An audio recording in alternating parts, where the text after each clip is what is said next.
네, 사실은 되게 다양한 쟁점들이 사연에 있는데 근로자분들이 회사에서 근로를 하시면서 당연히 지난번에도 말씀드렸지만 회사한테 요구하는 게 맞는 건가? 요구했다가 괜히 밉보이면 어쩌지? 이런 걱정을 하시는 경우가 많아요. 그렇기 때문에 회사에 요청하거나 다시 한번 해주세요 하기가 어려운 경우에는 우선 전문가의 검토를 받아보시고 난 후에 정말 잘못됐다고 확인이 되면 그때 요청을 하시는 것도 좋은 방법이라고 생각이 들거든요. 그래서 그렇게 하셨으면 좋을 것 같고, 그렇다면 이 근로자분이 어떤 포인트에서 이렇게 행동했어야 되는지 한번 올바른 대응 방법을 알아보도록 할게요. 먼저 첫 번째, 근로계약서를 2년 후에 다시 써야 된다고 회사에서 말씀하셨다고 하셨어요. 근데 이 부분에 대해서 아까도 잠깐 말씀드렸지만 사실상 이렇게 고정 연장 근로시간을 포괄하는 게 포괄임금제라고 하거든요.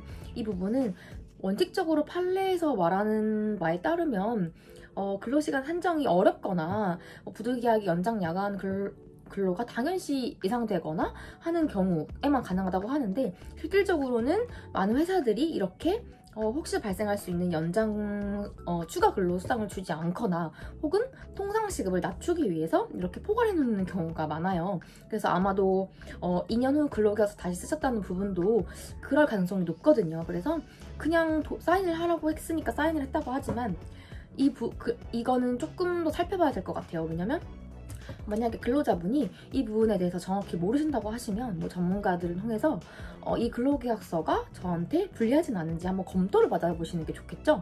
예를 들면 급여가 아주 조금 올랐다고 하더라도 고정 연장이 이제 얼마큼 잡혀있는지에 따라서 통상시급이 사실 저하될 수도 있는 부분이거든요. 그렇지 않다고 하면 통상시급에 문제가 없고 전체 급여가 올랐다고 하면 근로조건 저하가 아니라고 볼 수는 있겠지만, 실질적으로 근로조건 저하는 모든 항목에 있어서 그 다음에 근로자가 최초로 체결한 근로계약보다 조금이라도 저하가 된다고 하면 근로조건 저하라고 볼 수가 있어요. 그래서 이 부분은 그때 당시에 체크를 해야겠다. 그리고 두 번째로는 관공서 공휴일이 이제 자동적으로 적용이 됐는데, 아마 이사업장 같은 경우는 30인 이상이다 보니까 아마 그때도 동일하게 유지가 됐다고 하면 21년 1월 1일부터는 적용이 됐을 거란 말이죠. 그렇다고 하면 처음에 입사 당시에는 그렇지 않다고 하더라도 중간에 이런 근로계약서 내용을 반영을 했어야 되고, 사실상 21년 1월 1일부터는 관공서 공휴일에 근무를 하게 될 경우 휴일 근로수당을 지급하셨어야 되는 게 맞거든요. 그러니까 근로자분들은 당연히 모르시는 게 맞겠죠. 그렇지만 이 부분이 기사에서도 받고 좀 이상하다, 병원에서는 그냥 추가 수당이 없다라는 부분을 사인을 해라 라고 했다고 하더라도 이 부분에 대해서 한번 알아보시는 게 좋을 것 같아요. 특히 이게 구체적으로 몇 인 이상이 언제 적용이 되고 이렇게 법이 개정되게 되면 차등적으로 사업장 규모에 따라서 적용되는 규정들이 가끔 있거든요. 그래서 사실 근로자분들은 모르시는 게 당연하고, 모른다고 하더라도 이게 조금 궁금하거나 하면 요즘 상담 채널이 많기 때문에 노무사들을 통해서 한번 알아보시고 이게 정확히 내가 받을 수당인데 받지 못하고 있는 것인지 확인을 해보시는 게 좋겠죠. 네, 그리고 세 번째,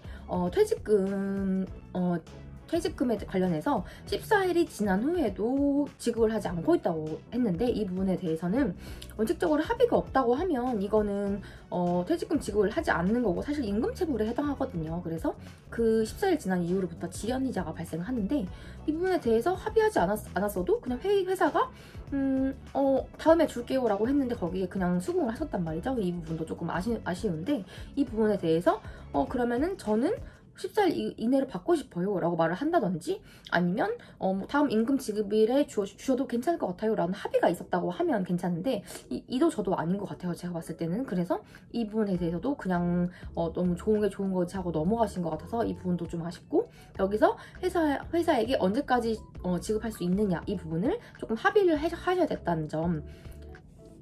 네, 그리고 마지막으로 이제 이 부분은 조금 잘하신 부분이기도 한데, 통상임금, 평균임금 이 부분을 되게 모르시는 근로자분들이 많아요. 그래서 저도 이거를 많이 다시 계산을 해드렸는데, 대부분은 그냥 법 조항에 따라서 그냥 평균임금으로 계산을 하시거든요. 그런데 사실은 통상시급이 높으신 분들이 꽤 많아요. 왜냐면은 보통 예를 들면 아까 말씀드린 것처럼 포괄이 많이 되어 있으면 고정 연장 근로수당이나 이런 포괄임금 이런 부분은 통상시급에서 제외되거든요. 그럼 이분들은 평균임금이 높을 수밖에 없죠. 그럼 평균임금 산정되는 게 맞아요. 근데 우리 법 조항에 통상시급이 더 높으면 통상시급을 평균임금으로 한다라는 조항이 있거든요. 근로자분께 찾아보신 것처럼.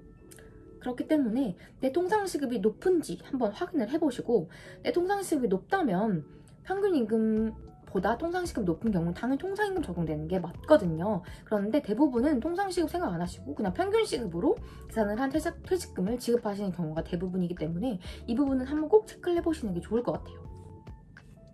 네, 그렇다면 이 근로자가 잘한 대응은 어떤 게 될지 간단하게 정리를 해보자면, 첫 번째, 근로계약서 다시 쓰자고 했을 때 이 부분에 대해서 근로계약서 검토를 받아본다. 왜냐하면 근로조건 저하일 수 있기 때문에.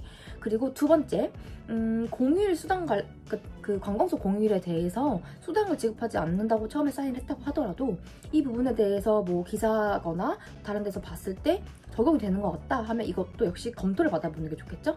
만약에 해당이 되는데 안 준다고 하면 이거는 임금체불 진정을 넣을 수가 있겠고요.